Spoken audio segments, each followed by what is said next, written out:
You are listening to Fast Track Podcast, the place to be to fast track your personal finance or fast track your business, or both, through a series of conversations with those who have learned it, done it, and made it. Today, my guest is Alexis. She's the founder and director at Management Mindfulness and founder at Human Leaders, launching in 2022. And she is qualified with a business management and entrepreneurship degree, master's in organizational psychology, practitioner certification in mindfulness and cognitive behavioral therapy. Not only that, she has wide experience around the world, and she's driven by the purpose of seeing business embrace a new way of being, a way that prioritizes creating authentic, intentional, and mindful organizations where all employees feel seen, valued, and heard. In this episode, I'm going to ask her what human leadership is, the best leadership practices, and how to develop human leadership skills. Welcome to Fast Track Podcast, Alexis. So honored to have you here. Yeah, I'm really excited to be catching up with you, Yassi. It's a delight. Thank you. All the way from Australia, and now here I'm in Switzerland. Is really like a super long distance between us, but thanks to technology, now we can have this opportunity to have this great conversation about human leadership, which is your area of expertise. So let's start with the first question for our audience. Can you tell us a little bit about yourself, your background, why you're interested in this domain? Yeah, absolutely. I guess to understand why I'm interested in human leadership is to probably understand a little bit more of my career history. I actually started by studying a Bachelor of Business back when I was, 17 years old. I started university, and I studied management and marketing within that. So my first real graduate jobs in the first probably 5 or 6 years of my career was spent in the corporate marketing industry. And to be honest, I really felt like this industry in a lot of ways commoditizes people, not to demonize all companies in this space, but it was all about billable hours and your ability to generate revenue, et cetera. And it was really, really exhausting. And I found that some of the companies I were working for would offer or pay lip service rather to well-being initiatives like offering gym memberships and these sorts of things. And ultimately, through a number of different experiences in my career, really young, working in, again, corporate marketing for different companies, working for one of Australia's leading news and advertising companies. By the time I was 25, I actually suffered from a pretty significant burnout sort of episode. And I guess it led me to more of like an existential questioning of like, why am I doing what I'm doing if I'm so unhappy and everything is just around a paycheck, and the companies I'm working for really have no interest in my well-being or even in myself as a human. So I took some time out and traveled for a few years, found myself in Europe, in Asia, and then ended up in Canada, which I was extremely fortunate to land a management job for the company Patagonia. And Patagonia is one of, the world's leading sustainably producing garment brands. And it was the first time in my career that I'd ever felt like I was working for a company that truly walked the walk when it came to their ethos, and truly understood the importance of prioritizing human beings and the environment in their triple bottom line, not just profit. And it was also my first time managing a team of about 20 staff.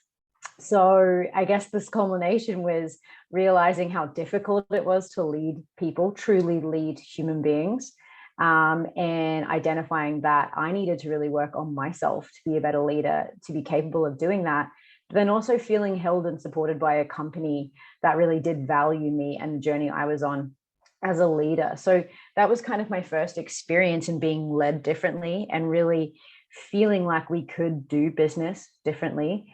And it led me down a path of studying mindfulness, cognitive behavioral therapy, and then later my master's in organizational psychology. And so for the past few years now, I've been using that experience and those skills to consult with businesses and also run micro learning courses for other leaders around the world.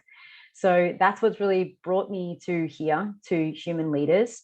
And I'd say it's really a culmination of my personal experience, both the good, the bad, and the really ugly of leadership, and seeing that we can lead differently. That has really set the wheels in motion for me in wanting to do something bigger and mobilize more leaders to start prioritizing humans first in business. Well, I like this story a lot, because only when you start to experience something yourself, and then you find out what you truly believe in. So now you are doing something that actually you are truly passionate about and you experience personally, and you want to help the others. I want to start with a sensitive question about human leadership. You talk about you went through the good, the bad, the ugly. Mm-hmm. What are some of the bad examples of leadership? Yeah, I guess to not highlight any one human being, a lot of the things that I find typically difficult for employees in their experience with leaders are leaders that have low self-awareness and low EQ. For me, there are two critical things when we are to lead others.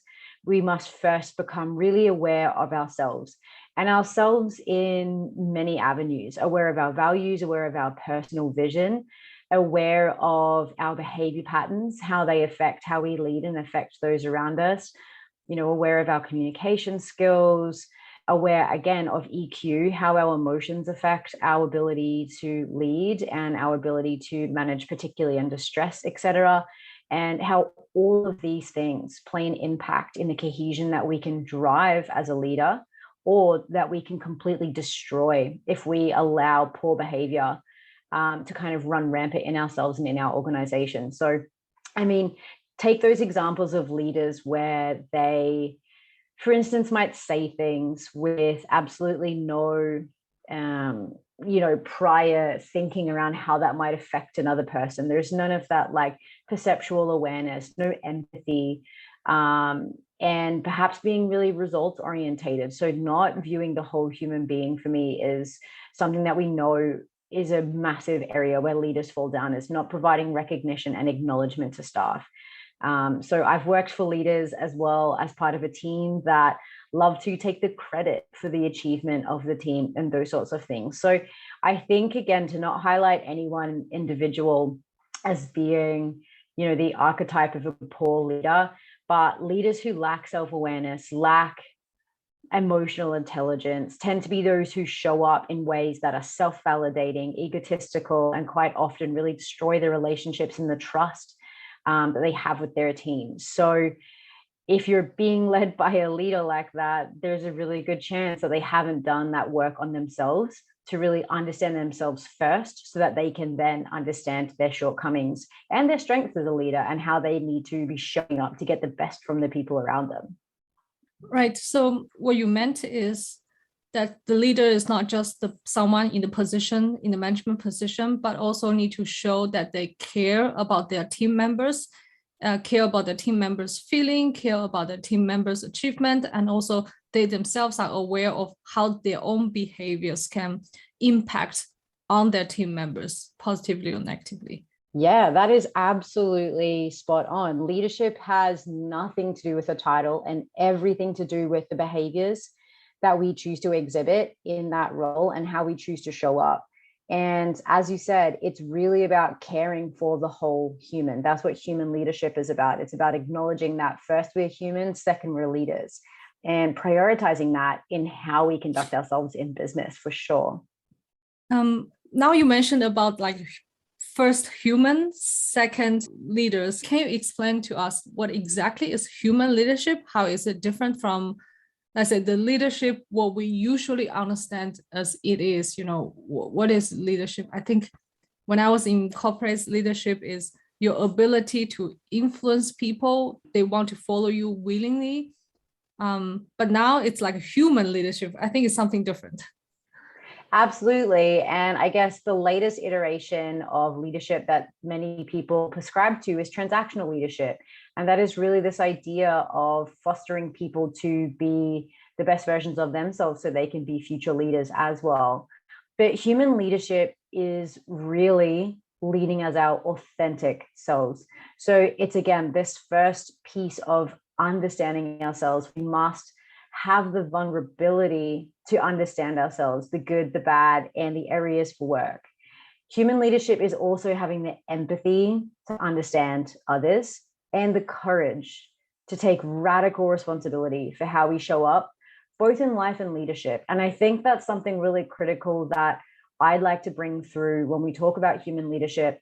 Is it's not just about what we do in the office or what we do at work. Our life and our work are inextricably linked. And we really need to, as human leaders, start understanding how the two interact and affect one another. And so I think this is a really critical component to understand as a human leader and take radical responsibility for. How we spend our lives is how we'll show up at work, etc. So for me, that's how we define human leadership at Human Leaders. And that's really the leadership style that we're trying to cultivate. I really like the first point when you mentioned about first being authentic self. I oftentimes talk to some friends or some even other people who experience burnout, is that at workplace, they cannot be who they are because they try to fit in. There's a corporate culture or there's a unset like code of conduct that they have to behave accordingly, but they cannot be themselves. So every single day they have to put on a mask, go to the office, and over a long run, it's kind of depressing. It's like it's like a battle inside who you are versus who you need to be during the day. And then because that's why people cannot be authentic self. If you're authentic being you, who you are, and even at workplace, it just feels so natural, right? You don't need to make extra efforts or putting extra energy, try to behave differently. So I really like the point number one where you talk about. Yeah, you're so right. And imagine if we were able to divert that energy and that anxiety that people suffer from having to put on a charade to go to work every day, and would channel that through into how they work. Imagine if people were allowed to just show up as their authentic selves, how much more productive, how much more enjoyable, how much more creative would people be if that energy that was being wasted in managing themselves at work to meet an expectation was saved somewhere else. And I think it's this concept of integration, right? And human beings need to feel integrated. We don't want to feel like we have to leave parts of ourselves at home, at work. And for me, as you mentioned, your friends suffering burnout, that was exactly my experience in that corporate environment. I felt like when I walked into the office, there was a standard of myself that needed to show up. And that meant hiding and shaming almost parts of myself because they weren't appropriate for the office, or they weren't worthy of being at the office, or perhaps they wouldn't be palatable for my colleagues and for my managers. So, I mean, it's in its like most basic format, it's quite an awful feeling. And it's my hope that people don't feel this way at work, quite simply. So I think this ability to recognize the human being in ourselves as leaders and cultivate that authenticity through self-compassion towards ourselves makes us far more capable of creating a safe space for other people to do the same. I can also imagine that as a leader, if you are being yourself, if you are being authentic, your team member can feel that. So that will make them feel safe, that will make them feel comfortable, say whatever they want to say or behave in a way that being themselves. And then, like you said, channel the energy into their work rather than spending time and energy on figuring out, should I say that? Should I do that? Did I do something wrong? Totally. And it's just a fundamental in trust, right? Like we can't really fully feel like we can trust people until we've seen them, seen the whole them. And, you know, many of us have probably experienced this in our personal lives when we have close friends that over time, as we build trust in our relationship, we learn more and more about them, and we learn things about them that maybe they feel shame about bringing up to people that they haven't got that trust with. So it's the same. We're human beings, right? And this is the thing, what we need, our innate human needs still translate to what we need in the workplace. We need to feel integrated and whole in the workplace. And we need to feel safe enough to show up as our authentic selves, and know that there's no interpersonal risk when we share ideas or say something that might be viewed as silly. We need to know that there's a safe space there for us. And so you're so right. And it's so critical. And we could save so much energy in ourselves and in our employees by creating that safe space for them. And in my other area of work, I often work in this tech startup space. And what I have observed that many people, they come from a background that they are specialized in either software development, meditech, or different expertise, right? And then they come in to start this company and be in a leadership position. What kind of advice would you give it to them with someone who did not study management, who did not learn this business management skills, and now in a position to lead a team of people and they need to grow the company? Where can they start? Really, really good question. And why I like this question is because we find ourselves so often in this position, right? People with technical expertise ending up in management positions because they're the best technically qualified person at their job. But the problem with that transition, as you've already highlighted, is we may or may not lack a lot of the interpersonal skills required to actually step from a technical role into a leadership role. So I think the first key thing for any leader to do, whether they're a young leader, a new leader, a really technically qualified leader that is only leading people for the first time, is to understand yourself. So really understand what you value and your vision for self, because this becomes how you lead authentically. Again, it comes back to this idea of knowing ourselves well enough to understand how it is we show up in our full power. So if there is, and again, in my personal experience, stepping into a leadership role for the first time, I thought, oh, well, a leader has to act like this, or a leader has to behave like this, or these are the archetypes of influential leaders. And that didn't feel natural for me. And so I wasn't actually able to lead to my full capacity because, again, I was wasting time and energy trying to be something that wasn't authentic to myself. So I would say for any leader, that is the first place to start. What do you value and how do you want to lead? What feels authentic for you? Something else that I would say is really critical for all leaders is to just admit what you don't know. That is fine. And as we step into a leadership role from things like technical experience, or, in fintechs, where, as you said, these guys have amazing software development skills, but perhaps have never had the opportunity to develop their interpersonal skills, know that that's okay. That is a huge opportunity for growth for you. And admitting that and allowing the capacity for yourself to grow in that space is actually a huge opportunity. And I think too many people with technical expertise sometimes like to try and hide things close to their chest to I guess it's an egoic thing to not show weakness or not show their maybe not yet well-honed interpersonal skills. But that's okay. Everyone has to start somewhere. And I think entering that domain from a place of curiosity and growth will be way more powerful for you to actually develop yourself than it will be to try and pretend you already know everything.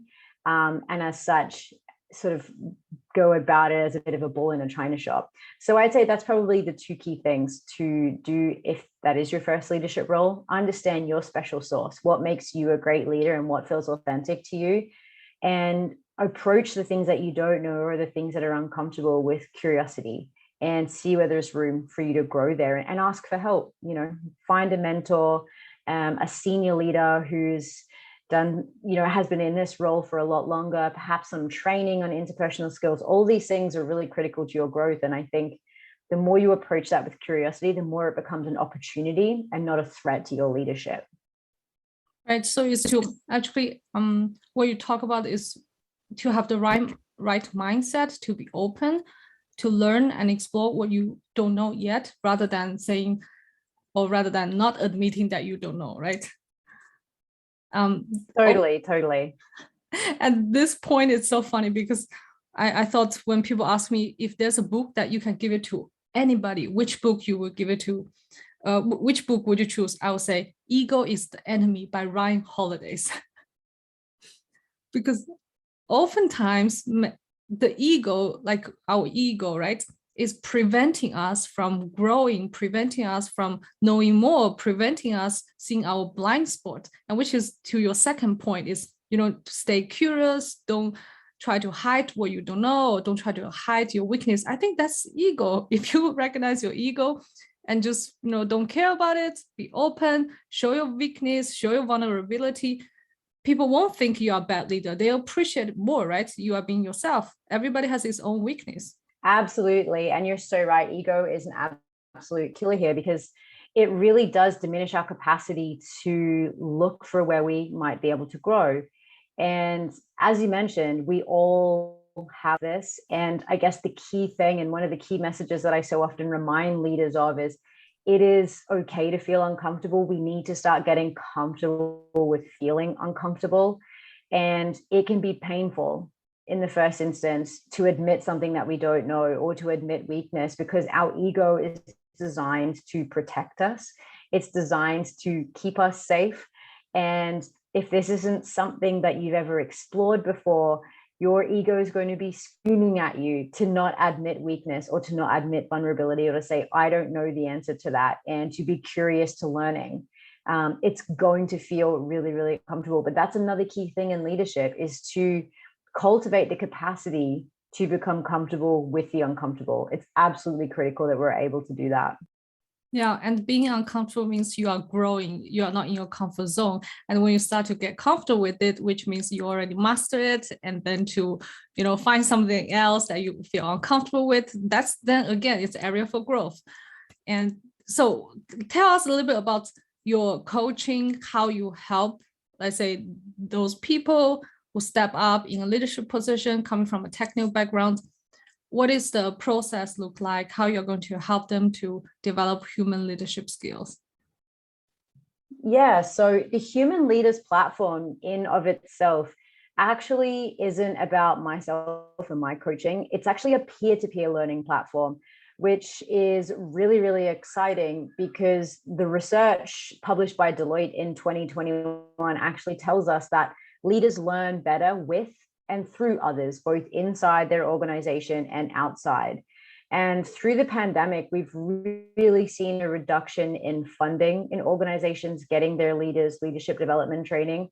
And actually, there's only $1 in every 10 spent on management and frontline management versus C-suite management. So it tells us there's a real disparity between the leaders who need this development the most and their access to funding in getting that. So Human Leaders is a platform where leaders can actually access leadership development resources on a subscription base. So it makes it affordable to the individual. So whether or not they're supported by their organization, they're still able to access these leadership development resources.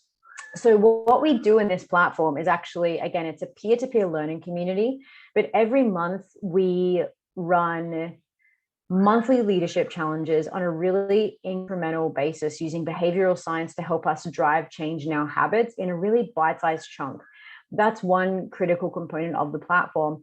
The other component of the platform, which is really exciting, is our expert-led webinars.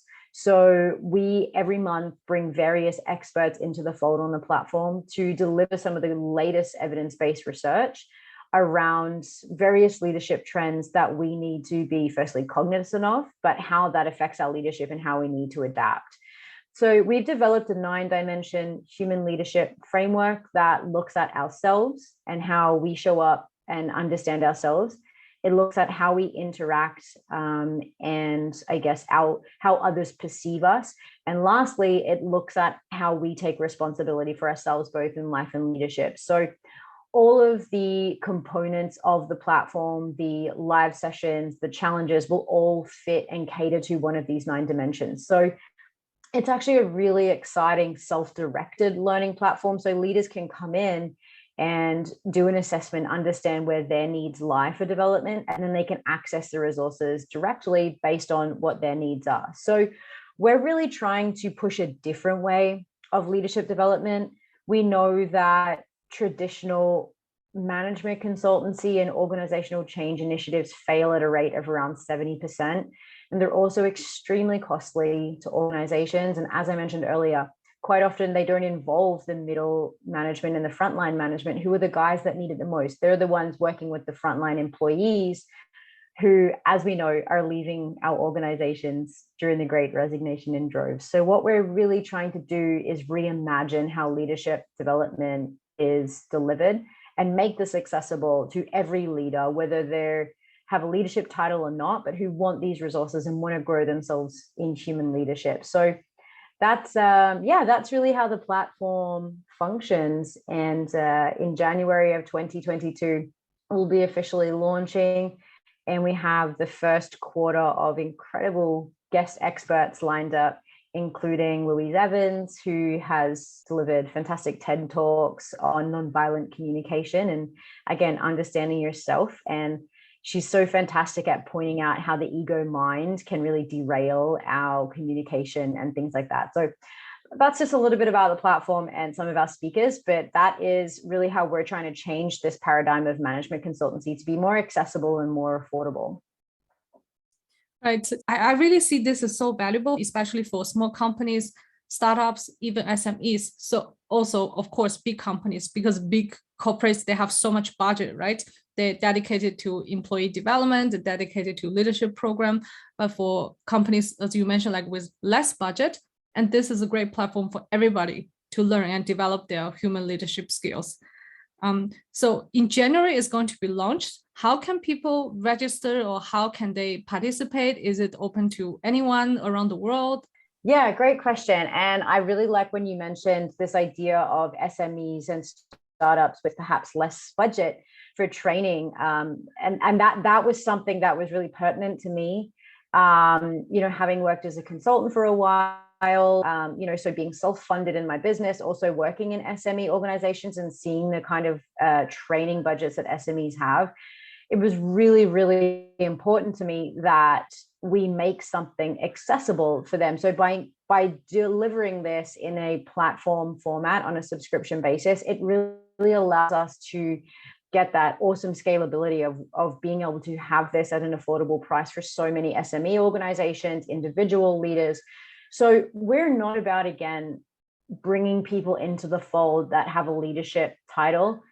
I could care less, and the professionals in this network could care less about your title. The community that we're trying to cultivate here are those of us who are conscious and keen and ready to start driving better business through being better humans and being better leaders as a result. So we're really trying to cultivate a really conscious community of people that are committed to showing up and doing the work on themselves to be the change that they wish to see in business. So we are a fully open peer-to-peer learning community for anyone around the world. We have members currently from the USA, from Canada, from Saudi Arabia. We have a few members joining us from Egypt, which is really exciting. Germany, France. So we're so excited to connect with people all over the world. And I think what's been so fantastic and also, I guess, exciting, but also maybe saddening in a way, is that these issues we're having in leadership are obviously transcending geographical borders and cultural borders as well. Like, I'm seeing the same issues in so many countries that I've had no experience with. And my experiences in Australia are resonating with people in the Egyptian banking sector and are resonating with fintechs in Canada. So there's just something, this is a human level need that we're trying to cater to here. We're really trying to bring humanness through in business. And it's beautiful that there's a global community getting behind this. So we're really open to anyone from around the world to join the platform. You just need to go to www.wearehumanleaders.com and you can subscribe. If you have an organization and you would like to subscribe multiple employees to the organization, you can also just reach out to us via email, which is on the webpage, and we can discuss that as well. Fantastic. And there's a bonus point to that, is that since you mentioned there are so many different people coming from all around the world, and nowadays, oftentimes people are deployed to another country to run the business, right? And then, of course, there's a cultural issues, there's a culture shock, and you can read all articles online about how to pay attention to this and that. But maybe this is also a great place for people to learn from other leaders who are from that country and to learn in the business environment, what are the things you can pay attention to, what are the, behavior etiquette.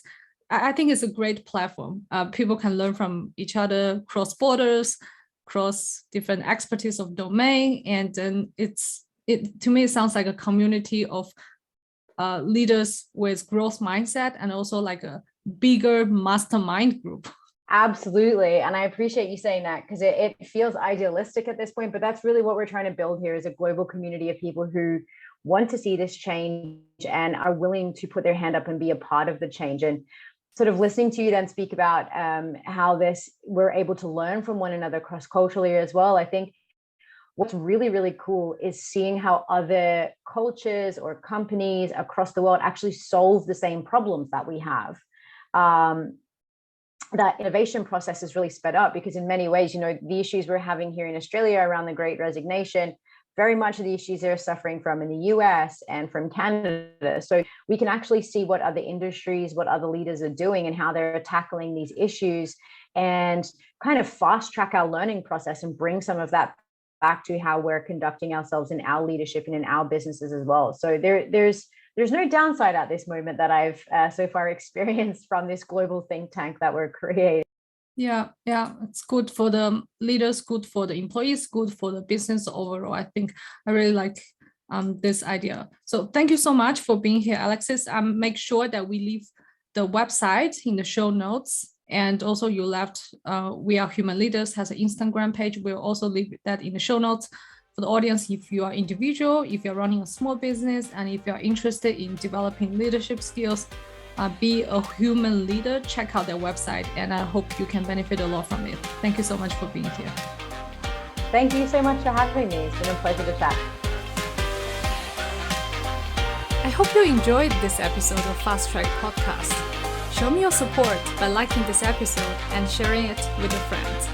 Join the Facebook group at Fast Track Podcast 1, or you can find us on Instagram, YouTube, and of course the homepage fasttrack.life. See you in the next episode.